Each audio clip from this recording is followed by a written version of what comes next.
มหนาวพัดมาอีกแล้วน้องแก้วคงหลงคอยพี่เคยสัญญาให้ไว้จะกลับไปหาคนดีโอ้น้องพี่คงจะกลัว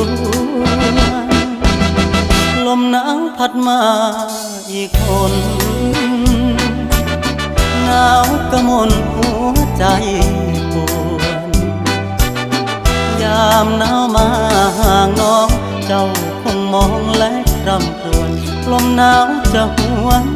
กลับไปฟ้าเอ่ยโปรดเห็นฟ้าโปรดเป็นพยานให้